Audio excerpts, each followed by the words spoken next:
How's it going, everybody? Welcome in to another episode of the Mavs Step Back Podcast. I'm your host, Dalton Trigg. I am joined, as always, by my co-host, Drew Johnson. You can find both of us on X at Dalton_Trigg and at Coach Drew33. Merry Christmas to all of you out there. We are all, or me and DJ, we're recovering from the Christmas festivities and all the food and everything. And I've got my coffee ready, so we're even though things didn't really work out the way we wanted them to for the Mavs on Christmas Day, we're still jolly a little bit. We're trying to be, at least. So we hope all of you out there had a great time too. Before we get started, though, I just want to remind everybody to please go like, rate, and subscribe on all your favorite podcast platforms, including YouTube, Apple Podcasts, Spotify. Leave us a review if you can. Also, as I mentioned on the last pod, DJ and I will be jumping back into the writing space via Substack here in the near future, starting in January. So the QR code on your screen, if you're watching this on YouTube, just get your camera out, go to the link from the QR code, and put your email in there and subscribe to our newsletter, and we'd greatly appreciate it. So, okay, DJ. So the Mavs, I don't want to say we deserved this, but we were kind of arrogant going into this. We were. We were a little bullish. We were a little arrogant. We said that, as much as Luka loves playing on Christmas Day and his sheer hatred for Rudy Gobert, that we thought this was going to go way differently than it did. The Mavs, they trailed by as many as 28 points in this game against the Minnesota Timberwolves on Christmas, and they made a run toward the end, but they ultimately ended up losing the game 105-99. This was 2 games in one. So, the first half, really the first 3 quarters, were not very good, to put it nicely. The Mavs trailed by 17 at halftime. At one point in the third quarter, they trailed by 28 points. They trailed by 22 points at the start of the fourth quarter. And then the Mavs went on a 31-11 run in the fourth quarter. 31-11 to cut the deficit to 101-99. The Mavs had the ball with about 40 seconds left. Kyrie Irving attempted a 3 that would have given the Mavs their first lead since the early stages of the game. He missed it. Anthony Edwards hit a big bucket to put the Timberwolves up 4, and that was pretty much it. The Timberwolves got a couple more free throws, and the Mavs lost by 6. So you love to see the fight in the fourth quarter. It was great. Kyrie Irving was fantastic in this game. Overall, he had 39 points on 14-27 shooting, hit 5 of his 14 threes, all 6 of his free throws, but just too little too late. I mean, you can't, and I tweeted about this, and I almost had to eat my words. I would have loved to have eaten my words. But I said, it's looking like this is too big of a hole to climb out of. And that ended up being the case. I mean, it's just really hard to come back from double digits, but especially when it's like near 30 points. That's, we saw it last season. They were down, I think they were down 30 points or 32 like or 31. something. Yeah, like 31 against the Clippers in the playoffs.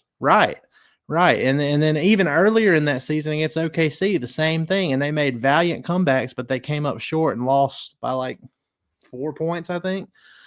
So, I mean, it's hard to do it. So the moral of the story is don't go down by 28 points and you don't find yourself in these situations. But Kyrie was great. It looked like Luka was on pace to have a really good game, because in 16 first half minutes, he had 14 points on 5 of 9 shooting. He was 3 of 5 shooting threes, had 5 rebounds, 2 assists, and a steal. but he had to leave the game in the second quarter because of a calf injury. And, Mavs PR and everybody else reporting it is saying that it is a calf strain. And he's having an MRI on it to determine the severity of it, what grade it is. But, that's obviously that's not good because it's his left calf. It's the same calf that, he hasn't had issues with it like often, I would say, but it has popped up a handful of times over the last 2 years. So, it's something that it'll make you concerned because this is the same injury that, it started back in 2022, the last game of the regular season when the Mavs played the Spurs and Luka hurt his left calf, and it caused him to miss the first 3 games of that Utah Jazz series. And really, he should have stayed out longer than that. But given that it was playoffs, he came back and, they made that run to the Western Conference Finals, and then he ran out of gas against the Warriors that year. So it's not good. Shams, he's reporting that the Mavs are expected, or they're bracing is the wording he used, for Luka to miss an extended period of time after sustaining a calf strain. So we'll see how it goes. But, just overall, DJ, what do you think about, Kyrie's performance in this one? And then obviously, losing Luka the way the Mavs did. Kyrie Irving is good enough to carry a team. He is. He's an all-star. He's a superstar. He's still the best ball handler in the league. He's still, in my mind, the best overall point guard in the league, just in terms of skill and IQ. So, with Luka going out, we've already seen what this team looks like with Luka out. Okay. How many games do we win?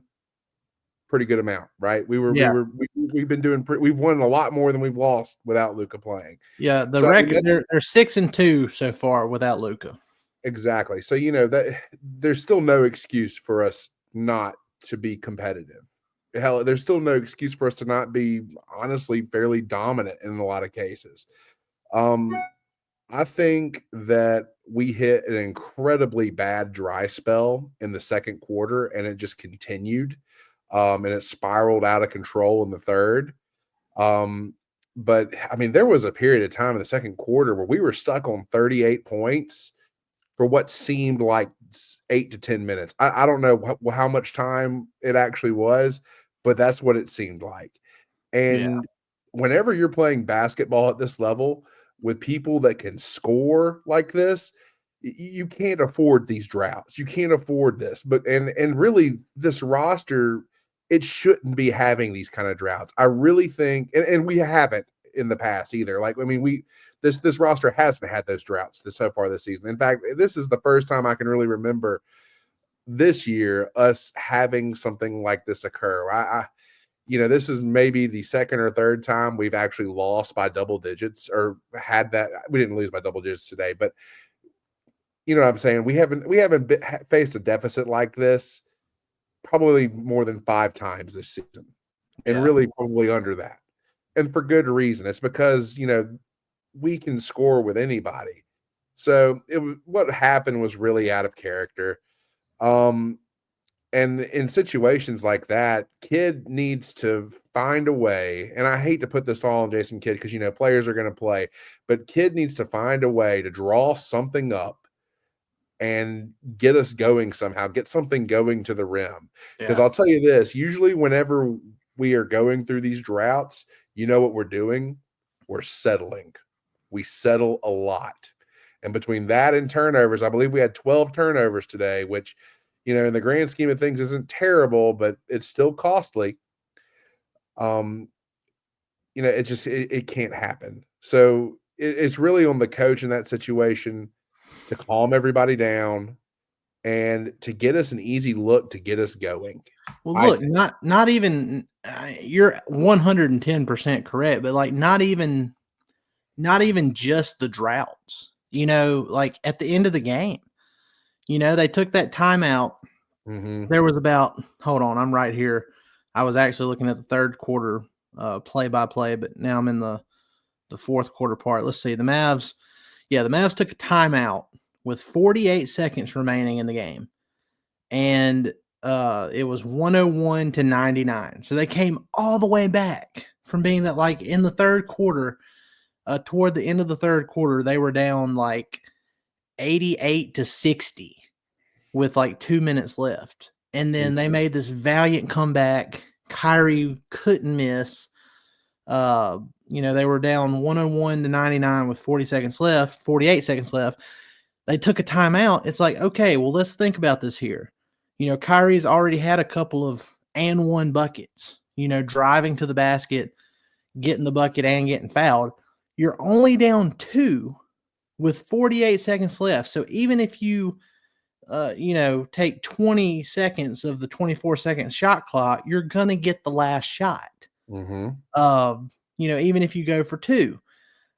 I don't know why they settled for a Kyrie three-pointer. I get it. He's hit that shot before. It would have given the Mavs the lead. Could have been a big gut punch, to the Timberwolves, but I don't know. I mean, I wanted Kyrie to make that with every fiber of my being, but I just don't know that that was the correct call in that moment, given how effective Kyrie was driving to the rim, earlier in that game and throughout that run that got him back into it. So, I agree with you. The kid needs to do a better job drawing up stuff. And it doesn't just need to be ISO, 3-pointers when the game's on the line, especially in that situation. Because like I said, even if Kyrie gets to the rim and doesn't get fouled, you have a tie game with about 30 seconds left. Well, I'll tell you what, I mean, in that specific situation, it would have been a really good opportunity to use Kyrie as a decoy and utilize one of your other weapons. Use him as a decoy, and if you have to have that 3, have Captain Clay take it. Clay had just hit a 3 about, less than 20 seconds before that timeout. So the Mavs were down. Anthony Edwards hit a 11-footer with 1:17 left to give the Timberwolves a 101-96 lead. And then 12 seconds later, Clay hit a 3 off of a Derek Lively assist to make it 101-99. And then Lively got a steal on the other end. Really, I think it was Clay's hands that caused that steal that Lively ended up with and gave the Mavs the opportunity to tie it or take the lead. So I'm with you. Clay had just hit a 3. Why not try and see if he's on a heater? I don't know. If you have to have a 3, why not have one of the best shooters in NBA history take it? And best of all, one of the best shooters in NBA history isn't even the person that the defense is going to target. They're going to target Irving because he's dropped 40 tonight. Yeah. That's who they're going to be looking at. Use that as a decoy. Use him as a decoy. And then use one of your other weapons. This team is deep. We have weapons all over the place. Okay? I mean, I don't know. I could really piss myself off talking about this, but there's a lot of things that factor into this. Obviously Luka gets hurt, and that's not ideal, but we've seen how this team can play without Luka this entire season. Right. The Timberwolves. It's no excuse. Yeah, no excuse. The Timberwolves had lost 3 in a row. So, obviously they're going to give a little bit extra on Christmas Day and try not to get embarrassed under the bright lights and get off of their losing skid. You have Julius Randle, who, if he played like he does against the Dallas Mavericks every single game, he'd be a first ballot Hall of Famer. Yeah. He had 23 points, 10 rebounds, 8 assists. Hit 3 of his 5 threes, got to the free throw line 10 times. All you can do is tip your hat to him. The man loves playing in Dallas. Isn't he from this area? Isn't he from Texas? He is. He's a Dallas native. Well, Yeah. there you go. Yeah, he loves showing out in front of the fam. So yeah, well, congratulations to the Minnesota Timberwolves, who apparently suck against everybody else in the league. But hey, they got the one guy who could, beat the Mavs in the playoffs if they get to that situation. Well, I don't know. Julius Randle is known as a as a playoff underperformer, but maybe that changes if he ends up facing the Mavs at some point. If they continue, I mean, I know they just whooped our ass, but if they continue a downward trajectory, they may not even make the playoffs. I know Chris Finch was like biting his fingernails off seeing that 31-11 run to start the fourth quarter. Like, with everything that's gone bad for the Timberwolves here lately, and the chemistry issues, you could just see it crumbling.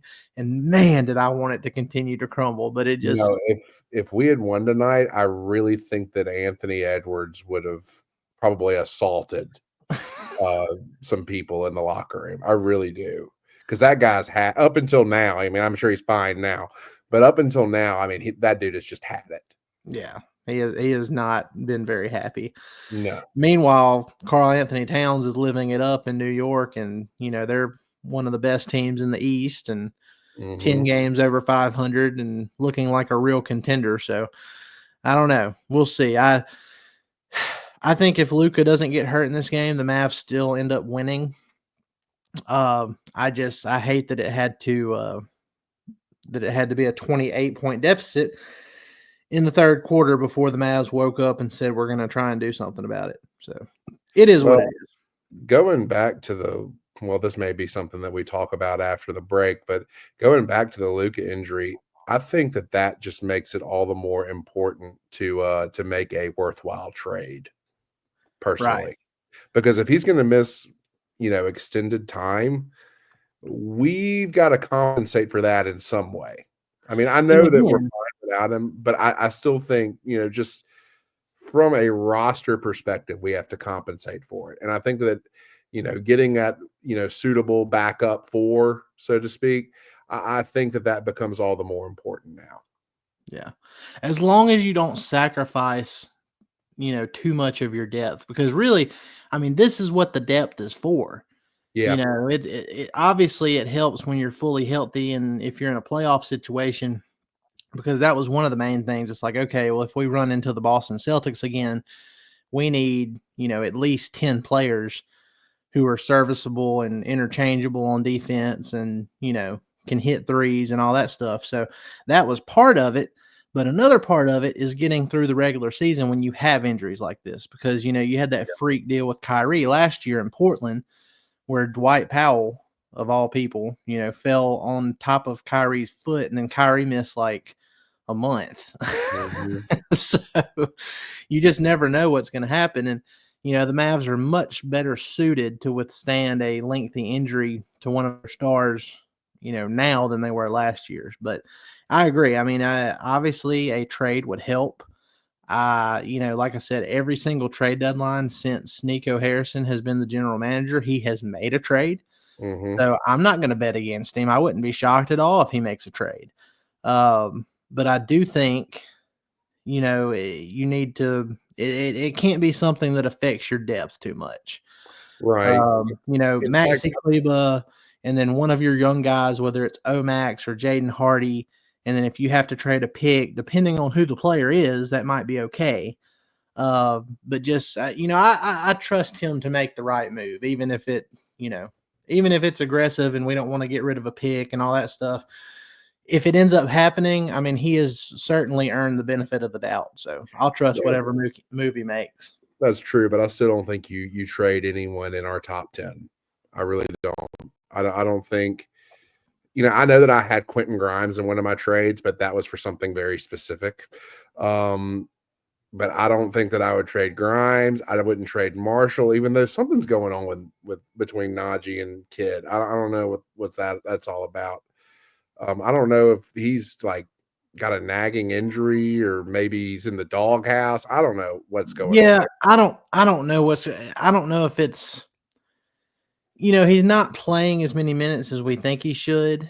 And I don't know if that has anything to do with, I don't think it's like a Najee Kidd issue, even though, the more games that stack up like this, my antennas are starting to stand up. But, he had such a hard time with that respiratory illness that you have to wonder how much of that is linked. Like, did he have COVID maybe? Like a real bad case of COVID? Because that'll mess you going around. I'll tell you what's going around is RSV. and adults are catching RSV. Now, I'm not saying Well, that's what it is. well, if it came out that that's what the Mavs were dealing with for that 2-week span, I would 110% believe it because everybody was sick. And even the guys that, played and didn't sit out, you could tell that they were playing kind of sick. Yeah, no, that RSV crap is not anything to play with because not only does it screw with your respiratory, situation, but there's instances where it can actually mess up your stomach, which was Yeah. reported. So, I hope it wasn't that, but for Najee's sake, I don't want to say I hope that is the case because that sounds awful, but I think it's better than being in kids' doghouse or anything. Yeah. And we'll find Nevertheless, out. We'll find out if that's the case, in these next couple games. Because the last time Luka missed several games, Najee went crazy. yeah, He was averaging over 20 points a game and shooting crazy shooting splits, and he was unstoppable. So we'll see over these next several games if if he'll get back to doing that, or maybe he's just. I just don't think there's any. He has to be still, having some lingering side effects from his sickness because there in no world should Maxey be playing 23 minutes and Najee Marshall playing 14 minutes. That just shouldn't be happening. It makes no sense. It should, and even Daniel Gafford, 13 minutes. Yeah. Like that just, and I get it. They didn't have great games, but come on, man, that should not be happening. So yeah. Anyway, we have some other things we need to talk about. We're going to do it on the other side of this ad break because we need to take a break and recoup and take a sip of coffee. So stick with it. Yeah. What's up, y'all? We're taking a quick break to tell you about Prize Picks. Prize Picks is America's #1 daily fantasy sports app with over 5 million active members. Prize Picks is the easiest and most exciting way to play daily fantasy sports. Unlike other apps, on Prize Picks, it's just you against the numbers. All you do is pick more or less on 2 to 6 player stat projections and watch the winnings roll in. You can now win up to 100 times your money on Prize Picks with as little as 4 correct picks. Want to play Prize Picks alongside Drewski, Joe Budden, and MMA champ Sugar Sean O'Malley? You can now find community plays under the promos tab of the app to view entries from some of the biggest names in the Prize Picks community each week. Download the Prize Picks app today and use code STEPBACK to get $50 instantly when you play $5. That's code STEPBACK on Prize Picks to get $50 instantly when you play $5. You don't even need to win to receive the $50 bonus. It's guaranteed. Prize Picks. Run your game. DJ, what I was thinking during this during that ad break, and I'm sure I'll catch some flack for it, but how much money does Julius Randle make? Let me look this up real quick because I'm gonna. You don't catch any flack from me. I suggested this way back when. I suggested this. How much money does he make? Let's see. Julius Randle salary. He makes $27 million. So that would be tough. That would be tough to match on that. But we've talked about it before. If he was in a backup 4 role, that would be perfect. He's over it in that role. I think. The what now? I think he would be amazing in that role. I do too. I mean, look, he's when he's playing against the Mavs, it doesn't matter because he's a first ballot Mavs All-Star Hall of Famer, but versus Mavs All-Star Hall of Famer. But when he has his shortcomings against everybody else, it's because he's overexposed. He's doing too much. So I agree. I mean, if he was the Mavs backup 4, then you really got something there because he's a bull in a china shop. But yeah, anyway, that's something. No, he's more than just physical. I mean, he's skilled. He can be really, effective defensively. I like his motor most of the time. I think in a reduced role, it would allow him to really focus in on his minutes and really getting the most out of those minutes. And I think that a Julius Randle in a reduced role would be much more efficient. Yeah.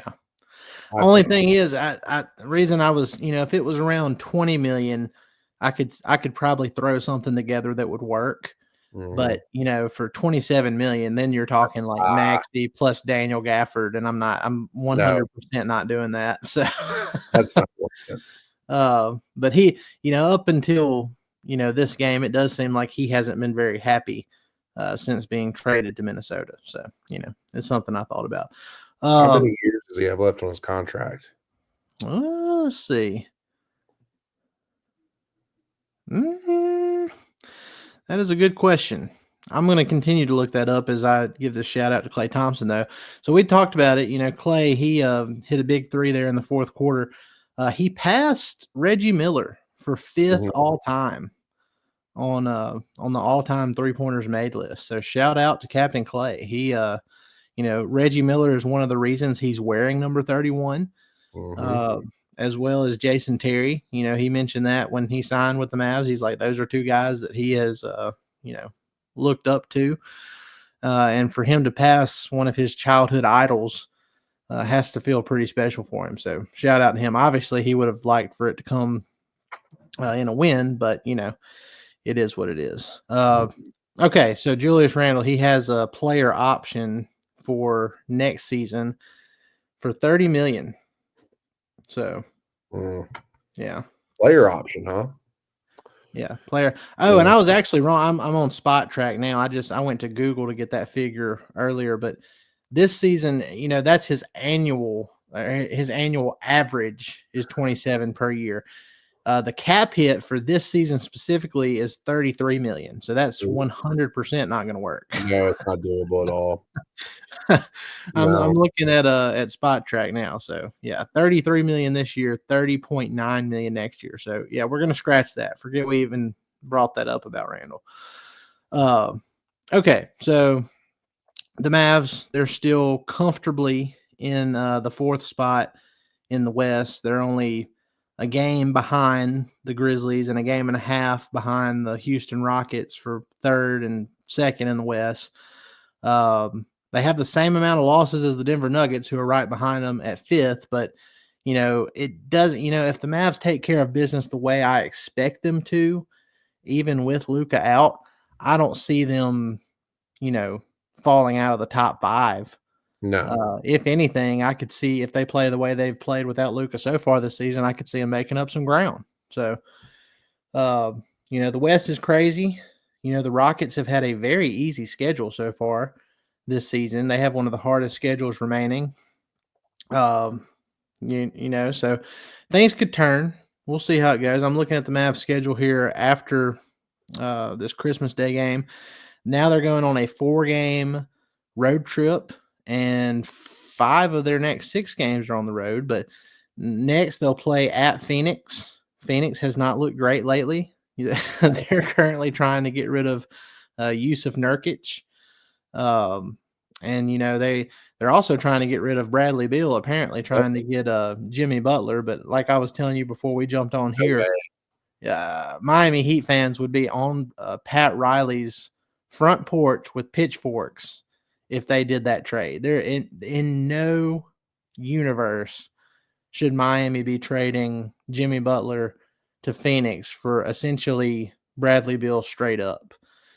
Or even if a pick's the only pick Phoenix can offer is a 2031 first round pick. You're not doing that. You're not taking on Bradley Beal's contract, which is one of the worst in the entire league, for one first round pick and giving Phoenix Jimmy Butler.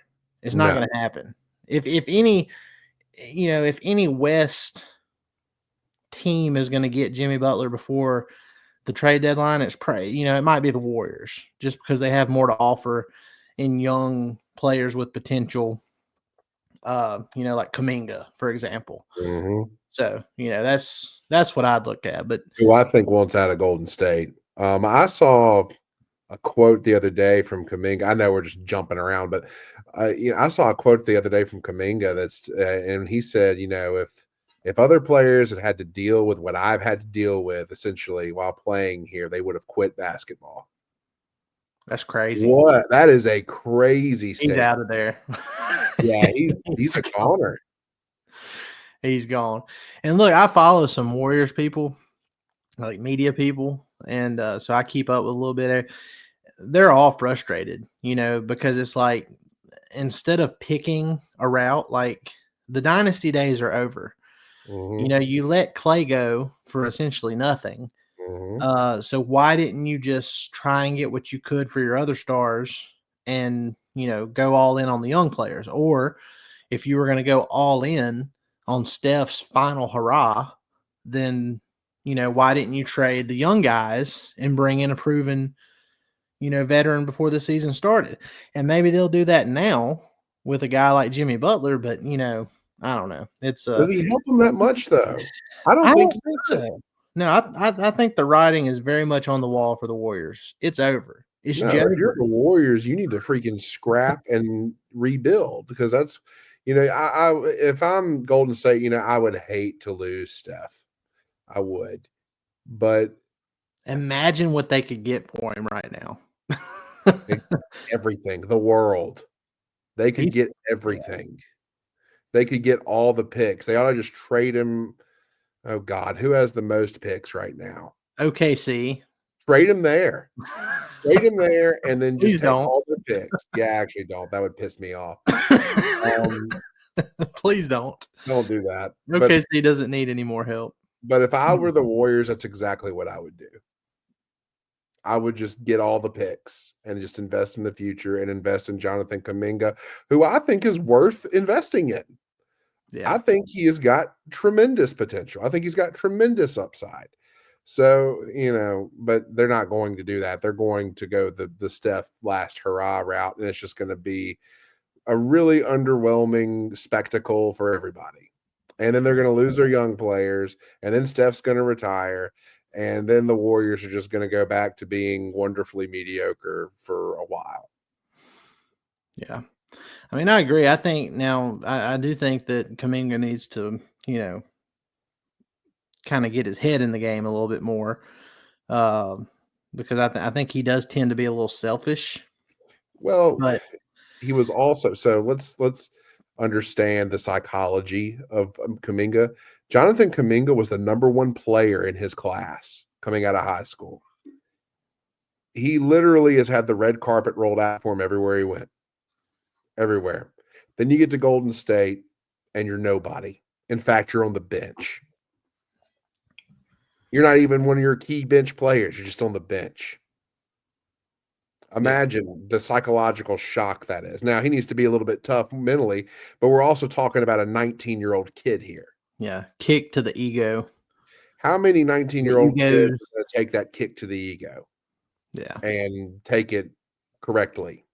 No, it's a learning experience. And I think this whole thing for him has been a wonderful learning experience. But, psychologically speaking, being drafted by the Warriors was probably the worst thing that could happen to him.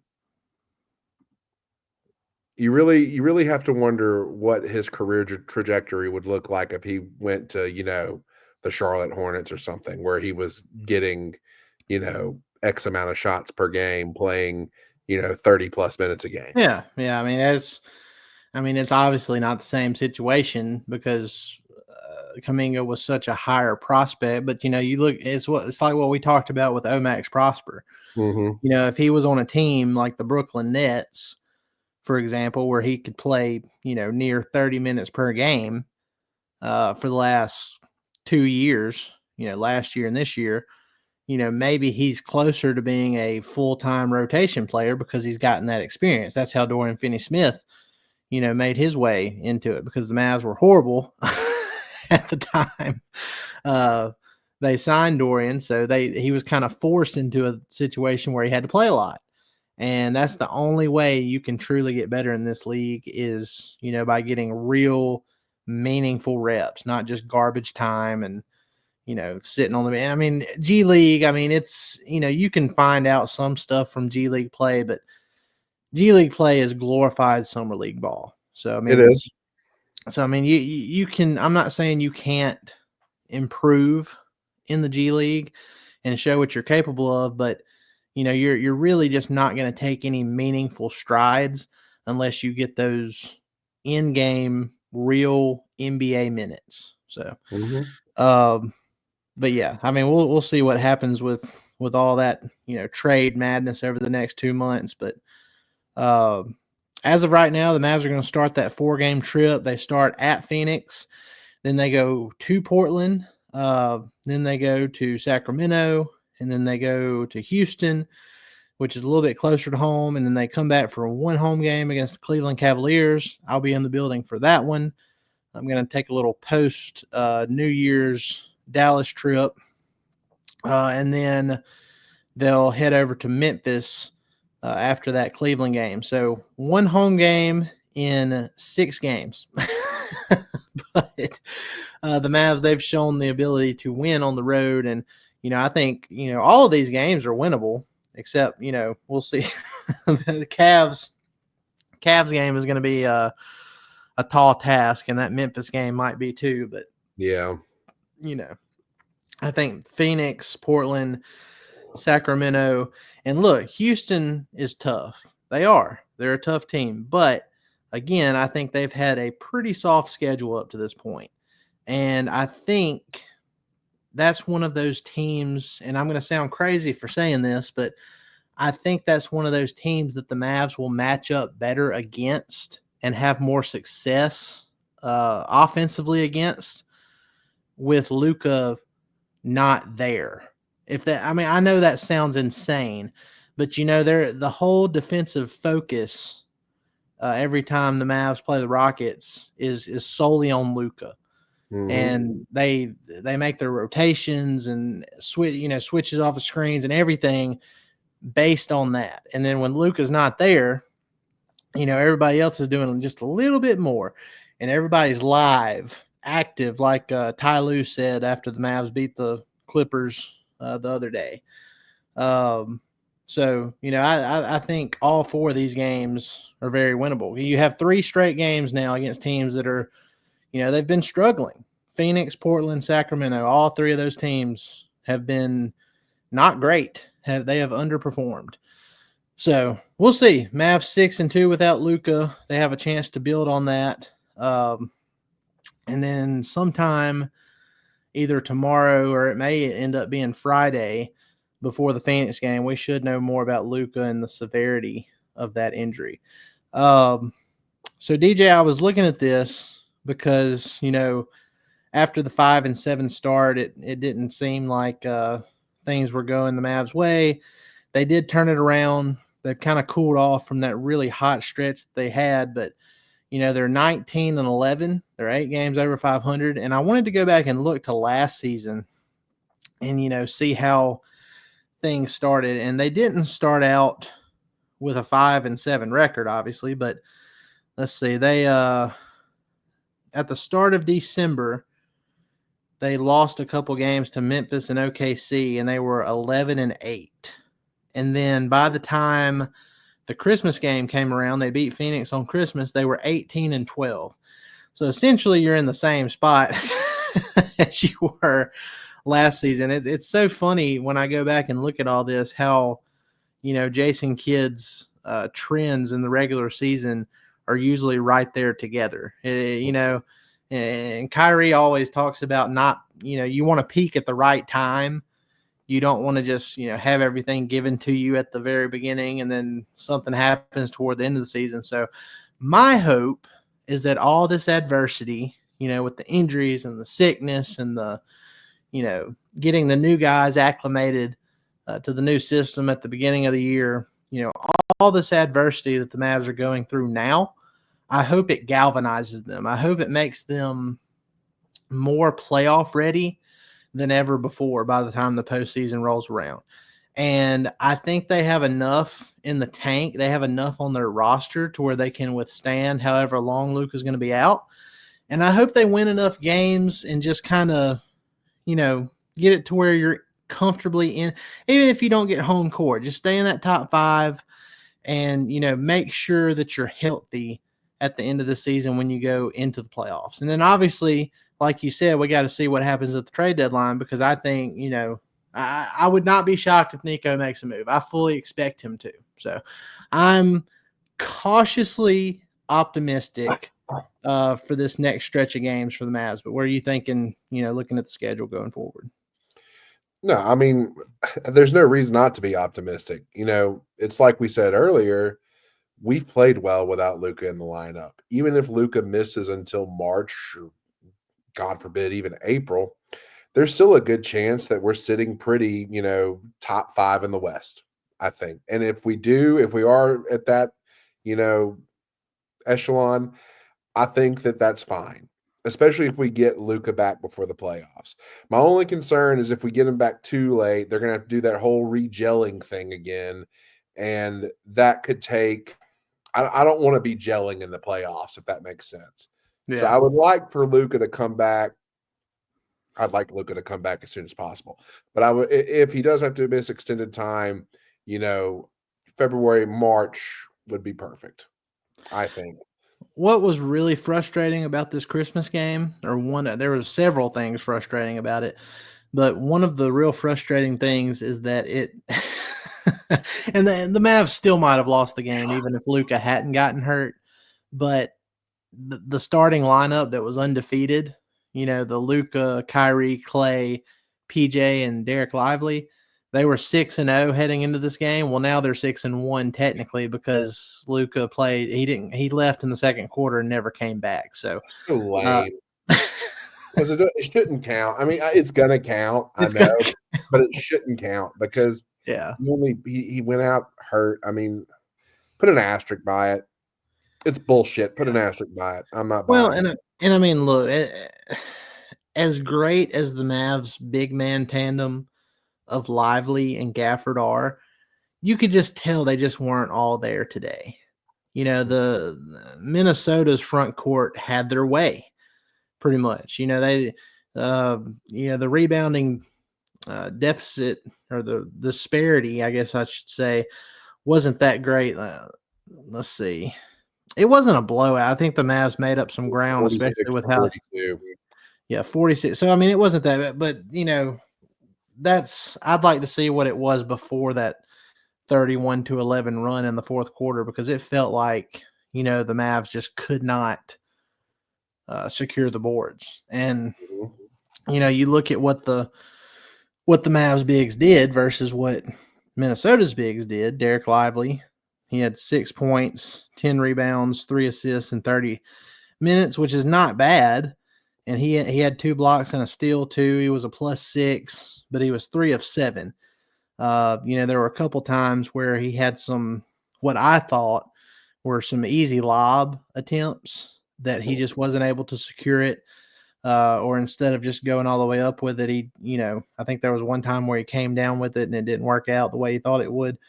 So, he didn't have a great game. In 13 minutes, Daniel Gafford was 0 of 2, didn't score. Almost had the Draymond Green stat line with all zeros, except he did have 1 block. Yeah, but what do you want him to do in 13 minutes? Yeah. Honestly, it almost makes me want, did Gafford get hurt? I didn't see him get hurt. I didn't see him get hurt. There was one play where he went up for a lob and he couldn't finish it, but I in one of those group chats we're in, I suggested, I made the or I asked the question, are these Timberwolves players holding our bigs down? Because, Gafford is super springy and athletic. That's usually something he goes up and slams easily, but he couldn't quite get up. And it makes me wonder if the Minnesota players are discreetly trying to pull down on them as they're trying to jump up. That's the only thing I could think of. It's not just Minnesota players. People do that shit all the time, and they do it at all levels. It's dirty as hell, but I mean, people will literally back into post players. You have enough bodies in the paint, you can do it discreetly to where a ref can't see you. And it doesn't take much. All it takes is a little tug or a little elbow. That's all it takes. But, even then, without that stuff, okay, we've seen Derek Lively and Daniel Gafford look like absolute monsters out there, but at the same time, we have also seen them at times look incredibly weak in Yeah. terms of finishing. Daniel Gafford specifically at times has looked insanely weak with the basketball. And, you know, pulling and tugging aside, you got to be stronger with the basketball Yeah. down there. You Both just have, bigs. Both bigs. yeah. In my opinion. They've been fine, but I think there's definitely another level that those two can get to as this season progresses. Uh, and especially like with Lively, like he's gonna have to learn to be more effective when Luka's out specifically. Um, because I mean, obviously Luka is a future Hall of Famer. He's gonna make it super easy on a young big man, but maybe he can develop more chemistry with these other guys. Well, one thing that I've noticed specifically about Lively is oftentimes, especially whenever it's like a lob or something, he won't have his hands ready. Like he won't be ready to go catch it. And that's the thing as a big, you always, especially on a drive from a guard, you always have to be anticipating that dump off, whether it be a lob or, a shuffle pass or whatever, because those plays happen like that. It's so quick. Especially in traffic, especially whenever the guard is trying to get downhill and attack the rim, you're their last option. They're looking to get to the rim first, and then they're dishing it off to you whenever they get cut off. And it's a Yeah. bang, bang play. And you've got to be able to convert those. And oftentimes, Derek Lively specifically has a bad habit of having his hands straight down or not having them ready. And it's something that young players have to grow out of. Yeah.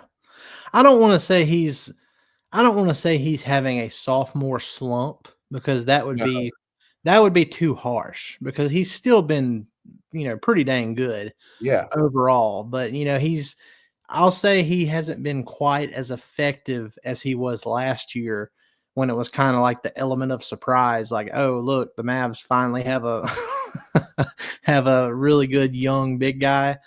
And it was just Lob City all over the place. Now it's like, teams have tape and they have, they've become more acclimated to what the Mavs are trying to do. So it's a little bit tougher. And he will eventually learn how to, make teams pay no matter what. But, it has been a little bit tougher for him so far this year. And Well, I think that his back to the basket game has improved tremendously. It's like night and day compared to last year. yeah, I just think that he needs to be more, intentional with how he's positioning himself and being ready for any kind of ball that comes at him. He just has to be ready at all times. I mean, I know personally, whenever I played, whenever you played, what did they always teach us, big men? What do they always teach us? Expect the ball at all times. yeah. Always be ready for the ball. Don't Right? get hit in the face. Exactly. Or don't get hit in the knee. In fact, show them where you want it, which, I mean, you can't really do that on a lob. But, just have your hands ready, and that's just – it's a bad habit that he's gonna have to break. And Tyson Chandler is hammering that to him, What's funny though? he's telling him that. He's just gotta, think about it more and it's gotta stick going forward. You know what's funny about that though? You know what Tyson Chandler struggled with early in his career? Same thing. The exact same thing. The exact same thing. So But if look what anyone happened. can He do got a it, lot better over time. oh no, Tyson Chandler was awesome, especially towards the end of his career. He was excellent. But what I'm trying to say in that regard is nobody knows better than Chandler Yes. about that. But Lively, he's just it's part of the growing process. And another thing that we have to consider is the expanded role. Last year he went from coming off the bench, now he's starting, and the minute differential probably isn't that much, of a discrepancy between this year and last year. It's still different when you're starting. It's still a different expanded role if you're starting the game. And that's just something he's going to have to grow into, just like he grew into his role last year. So, you just I would preach patience with these bigs. Number one, they're both young. Number two, they're both adjusting to new roles. And number three, they got to figure out the little things. And if they're able to do that, they'll be fine. A part of me, and this is tinfoil hat stuff that I'm about to say here. Oh boy. But a part of me wonders if, unless Gafford got hurt or Najee still is having some lingering issues, I just look at this box score and I'm just like, how did Najee play 14 minutes and Gafford only played 13 minutes? And then, Jaden Hardy, they could use an offensive punch while Luka's out, but he's been out with, some kind of ankle injury forever. Mm-hmm. It said he wasn't on the injury report. It said he was just the DMP coach's decision. I look at all this stuff and I'm like, are the Mavs going to like shock everybody and try to put together a Jimmy Butler trade or something? I hope not. I really hope not. I really hope not. I really hope not, because it's going to gut the depth unbelievably if that happens. But I mean, that is not the answer.